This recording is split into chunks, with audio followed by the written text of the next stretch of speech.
우선 이 탈당에 대한 기본 입장은 어떠십니까? 이건 100% 제 개인 입장인데요. 네네.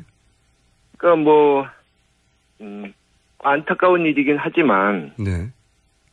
당에 대해서 전혀 애정이 없으신 것 같고 우리 당과는 전혀 다른 생각을 하시는 분이기 때문에 예. 어쩔 수가 없다 하는 거죠. 기본적으로. 예. 당 대표고 비례 2번이면 남자 1번인데요. 사실상 남자 1번 비례대표 나간 거죠. 예. 그렇죠. 어쩔 수가 없다. 당과는 다른 생각을 하기 때문에 이게 이제 기본 입장이신 거고. 그렇죠. 네, 근데 탈당의 이유가 경제민주에 대한 의지가 전혀 보이지 않기 때문에 본인이 할 일이 없다. 이런 이야기를 했거든요. 저는 그분이 도대체 경제민주화에 대해서 지금까지 무슨 노력을 하셨는지 구체적으로. 당내에서. 예. 그동안 길게 봐도. 네. 그래서 이해를 할 수가 없고요. 경제민주화가 안 되고 있는 것이 이제 박근혜 정권과 정부 여당 측의 문제인데 그쪽에서 반대해서 그런 것인데 그 사람들과는 치열하게 싸우지 않고 당 내의 사람들하고만 싸우려고 하니까 앞뒤가 안 맞는 거죠. 그리고 이분이 이제 말씀하신 걸 좀 번역을 해야 되는데 항상 경제민주화를 하겠다는 정치인을 내가 밀어주겠다 그렇게 말씀하시잖아요. 네네. 근데 이분에게 경제민주화란 본인의 사유물입니다. 경제민주화는 김종인이다. 이게 있어서 경제민주화는 오로지 본인만 할 수 있다. 이런 의미입니까? 그렇죠. 일종의 오만과 독선이죠. 그래서 김종인을 모셔다가 높이 받들을 그런 정치인을 도와주겠다 그 뜻이 되는 겁니다. 그렇게 이해하시고요.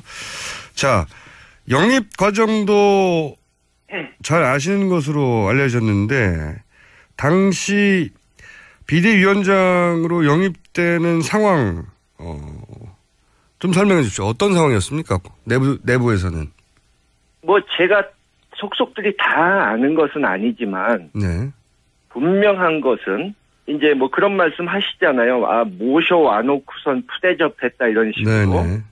근데 전권을 드렸고 비례대표도 드리고 했으니까 푸대접이란 말이 안 되고. 예.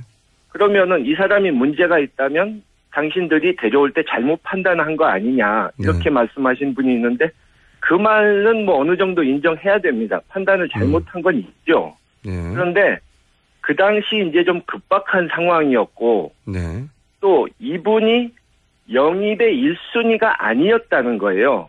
애초에. 제가 아는 것 바로만 해도 이분보다 먼저 제의를 받으신 이 사회 원로들 훌륭하신 분들이 한 4분 정도는 됩니다. 최소한. 근데 그분들이 다 이제 연세도 많으시고 정치 일선에는 나가실 생각이 없다고 고사하셨기 때문에 이분한테 차례가 온 거예요. 푸대접이라고 할 때 한 가지는 저도 동의가 안 되는 것은 사실 정당의 공천권을 선거 기간에 준다는 것은 다 주는 거거든요. 생사여탈권은. 그렇죠. 그건 푸대접을 할 수 없고 그런데 이제 또 한편으로는 이런 표현을 씁니다. 측근들을 통해서 은혜를 모른다. 이런 표현을 쓰는 이유는 아마도 총선의 승리에 김종인 전 대표가 상당 정도 기여했는데 그걸 인정해 주지 않는다. 이런 불만 같거든요. 이 대목에 대해서는 그럼 어떻게 생각하십니까? 좀 전에 이제 좀 경제민주화에서도 말씀드렸지만 본인이 스스로를 좀 과대평가하는 경향이 있고 제가 경험한 바로는 그 당시에 호남 같은 데서는 결정적으로 그분이 안 좋은 영향을 끼쳤거든요. 구체적으로 어떤 나쁜 영향을 끼쳤죠, 호남에? 그러니까 현지에서 가서 보니까 민심도 안 좋고 당 선거운동 하시는 후보나 간부들 중에도 제발 저분 호남 좀 못 내려오시게 해달라고 그런 얘기가 있었어요? 하소연을 하는 분들도 있었고요. 그리고 또 선거 2, 3일 전에 제가 들은 바로는 당시 여론조사가 굉장히 안 좋게 나왔지 않습니까? 네. 그래서 막 그 보고를 받으시고는 아이고 이거 실패구나, 우리 완패하겠구나 이러고 거의 짐 싸실 준비를 하셨다는 거예요. 아, 내부적으로는 그랬었다? 예, 그러면은 자기가 이 선거 지휘를 한 게 효과적이었고 이길 거라고 생각했다면 그렇게 했겠습니까? 선거 결과가 나온 다음에는 본인이 이길 줄 알았다는 식으로 말하는데 그게 아니었다는 건가요? 그렇죠. 전혀 그렇지 않죠. 그래서 선거 결과가 그렇게 나온 것은 김종인 전 대표의 전략의 성공이 아니다라고 이제 평가하시는 거죠. 본인도 그렇게 생각하지. 그렇죠. 실패할 거라고 생각했었고. 했다면 그러니까 지역구에서 많이 당선된 것은 사실상 그 정부 여당 박근혜의 실망한 표가 반사이익으로 온 것이고, 네. 생긴 지 얼마 되지도 않은 이 국민의당에게, 우리보다 훨씬 당세가 작았던 국민의당에게 정당 투표에서 진 것만 봐도 네. 그 당시 당 지도부의 전략이 이 실패했다는 걸 보여주는 거죠. 그래서 오히려 측근들은 총선이 승리한 것에 대해 은혜를 모른다고 표현하나 실제로 총선 이틀 전쯤에 참패할 거라고 생각하고 짐 쌀 준비를 했었던 사람이다. 이렇게 이제 그러니 그런 말 하는 것도 말이 안 된다고 좀 평가하시는 거죠. 예. 예, 그리고 뭐 공당에서 공적인 일을 하는데 은혜니 뭐니 이런 말을 하는 것 자체가 구시대적 사고방식이죠. 알겠습니다. 입장은 충분히 알겠고요. 그러면 진짜로 탈당하는 이유는 뭐라고 보십니까? 개인적으로? 지금은 이제 경제민주화를 안 하기 때문이다. 예. 남의 공약을 써준 걸 읽는 사람은 안 된다. 아마도 이건 이제 문재인 전 대표를 의미하는 것 같은데. 뭐 그렇게 표현을 했는데 실제 탈당하는 이유는 그럼 뭐라고 보십니까? 글쎄요. 그분이 그러니까 당 내에서 네. 경제민주화를 그렇게 하고 싶었다면 같은 당 사람들 또 타당 사람들을 적극적으로 설득하고 다니면서 구체적으로 이런 것부터 하자, 뭐 이런 거는 중요하다 이러고 다니셨어야 되는데 그러질 않으셨거든요. 또 이번에도 뭐 촛불 시위 나오고 뭐 이렇게 탄핵 사태가 벌어지면서 뭐 옳고 그런 걸 따지기 전에 뭐 국난이 코앞에 다가온다 뭐 어쩌고 하면서 이 적폐청산이나 개혁을 하지 말고 시끄럽게 하지 말고 대충 덮으라는 식으로 투쟁을 하지 말라는 식으로 말씀하시는데 개혁을 안 하는데 경제민주화는 무슨 수로 합니까? 그러면 이렇게 보고는 시각에 대해서는 어떻게 생각하십니까? 탈당하는 이유가 결국은 본인이 출마하려고 하는 거다. 이런 견해가 있는데. 글쎄요. 그거는 제가 뭐 장담을 딱 뭐다 이렇게 말씀을 하기가 그런데 뭐 그 가능성도 있다고 보시는 분들이 많죠. 네. 그러니까 이 어느 당에서도 지금 확실하게 자신을 대접해 주지 않기 때문에 그러면 뭐 독자적으로 가보겠다 이런 생각하실 수 있죠. 알겠습니다. 제가 이제 다른 당의 입장은 다음 시간에 들어볼 예정이기 때문에 다른 당의 입장은 얘기를 하지 않겠는데 이거는 어떻게 생각하십니까? 이분이 만약에 출마를 한다면 그 민주당을 제외한 세력의 묶음을 시도할 공산이 크지 않습니까? 예. 그러니까 민주당하고 지금 겨루고 있는 다른 정당을 묶어서 거기에 대표 주자가 만약에 된다면 이제 싸워야 될 대선에서 라이벌이 되는 거잖아요. 네. 그런 셈이죠. 글쎄요. 그럴 가능성은 전혀 없다고 보는데요. 그것이 성사될 가능성은. 그거는 왜 그럴까요? 예. 아니 반기문 총장처럼 어느 정도 지지율이 나오는 분도 그걸 못했는데 이분은 뭐 전혀 국민들이 대선 후보로 생각조차 하지 않고 뭐 이분이 과거의 이력이나 성향을 봐도 김종인이라는 정치인을 생각할 때 뭐 통합이라든가 화합, 희생 뭐 이런 것을 머리에 떠올리는 사람이 없지 않습니까? 그러니까 내가 다 알고 있다. 내가 최고다. 나를 무조건 따르면 된다. 이렇게만 말씀하시는 분을 따를 정치인이 과연 몇이나 있을까요? 그렇게 생각하신다. 알겠습니다. 그럼 마지막 질문인데요. 이런 얘기가 이제 오래전부터 있어 왔는데 내일 탄핵 선고가 되니까 한번 여쭤보겠습니다. 대통령이 그 헌재 선고 전에 갑자기 하야를 선언한다든지 혹은 선고 이후에 만약 인용이 될 경우에 사면을 위해서 그 정치권이 협상을 할 거라든지 그러니까 소위 그 특검이나 검찰의 기소 내용과 무관하게 결국은 정치적인 사면으로 해결이 될 것이다. 이런 전망이 있거든요. 거기에 대해서는 어떤 입장이십니까?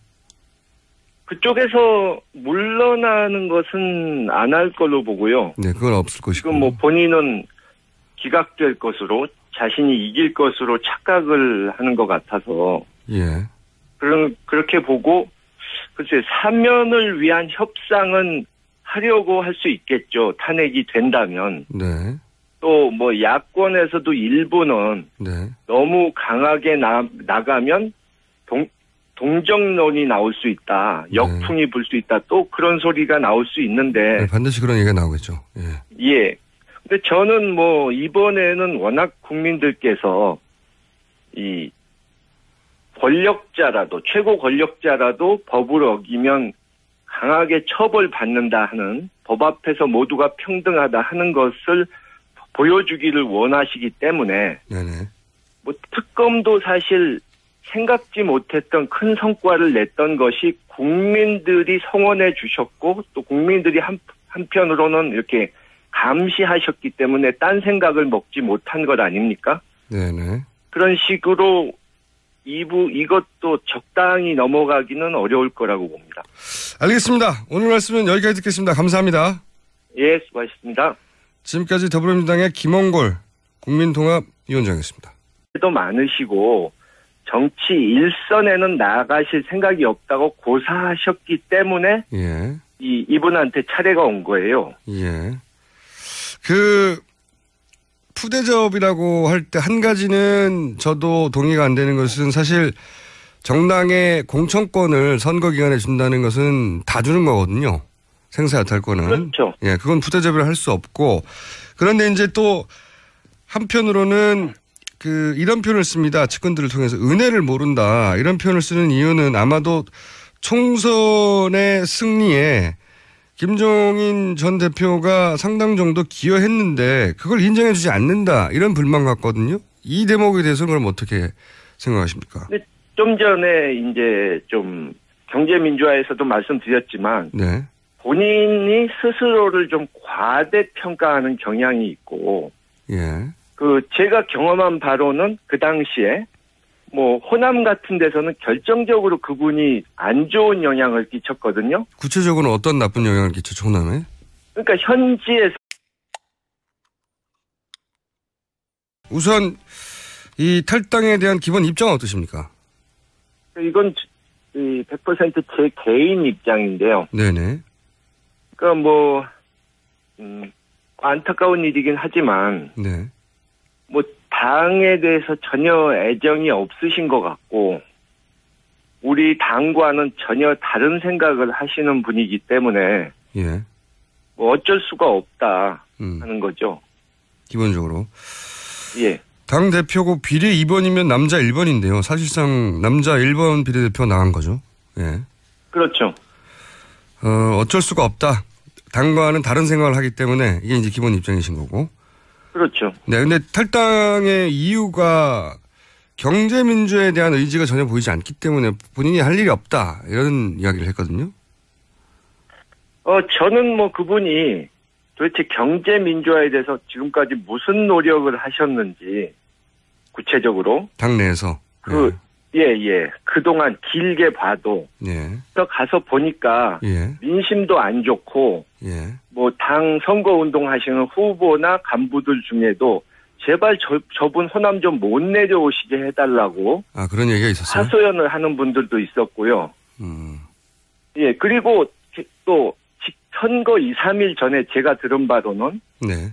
당시 여론조사가 굉장히 안 좋게 나왔지 않습니까? 네. 그래서 그 보고를 받으시고는 아이고 이거 실패구나, 우리 완패하겠구나 이러고 거의 짐 싸실 준비를 하셨다는 거예요. 아, 내부적으로는 그랬었다?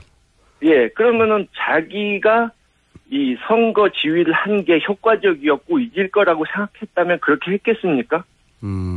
선거 결과가 나온 다음에는 본인이 이길 줄 알았다는 식으로 말하는데 그게 아니었다는 건가요? 그렇죠. 전혀 그렇지 않죠.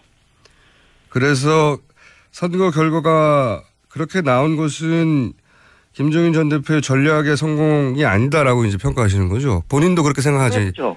실패할 거라고 생각했었고. 했다면 그러니까 지역구에서 이해를 할 수가 없고요. 경제 민주화가 안 되고 있는 것이 이제 박근혜 정권과 정부 여당 측의 문제인데 그쪽에서 반대해서 그런 것인데 그 사람들과는 치열하게 싸우지 않고 당 내의 사람들하고만 싸우려고 하니까 앞뒤가 안 맞는 거죠. 그리고 이분이 이제 말씀하신 걸 좀 번역을 해야 되는데 항상 경제 민주화를 하겠다는 정치인을 내가 밀어주겠다 그렇게 말씀하시잖아요. 네네. 근데 이분에게 경제 민주화란 본인의 사유물입니다. 경제 민주화는 김종인이다. 이게 있어서 경제 민주화는 오로지 본인만 할 수 있다. 뭐 이런 의미입니까? 그렇죠. 일종의 오만과 독선이죠. 그래서 김종인을 모셔다가 높이 받들을 그런 정치인을 도와주겠다 그 뜻이 되는 겁니다. 그렇게 이해하시고요. 자, 영입 과정도 잘 아시는 것으로 알려졌는데 당시 비대위원장으로 영입되는 상황 좀 설명해 주십시오. 어떤 상황이었습니까? 내부에서는. 뭐 제가 속속들이 다 아는 것은 아니지만 네. 분명한 것은 이제 뭐 그런 말씀 하시잖아요. 아, 모셔와놓고선 푸대접했다 이런 식으로. 네네. 근데 전권을 드렸고 뭐 비례대표도 드리고 했으니까 푸대접이란 말이 안 되고. 예. 그러면은 이 사람이 문제가 있다면 당신들이 데려올 때 잘못 판단한 거 아니냐 이렇게 말씀하신 분이 있는데 그 말은 뭐 어느 정도 인정해야 됩니다. 판단을 잘못한 건 있죠. 그런데 그 당시 이제 좀 급박한 상황이었고 또 이분이 영입의 1순위가 아니었다는 거예요. 애초에. 제가 아는 것 바로만 해도 이분보다 먼저 제의를 받으신 이 사회 원로들 훌륭하신 분들이 한 4분 정도는 됩니다. 최소한. 근데 그분들이 다 이제 연세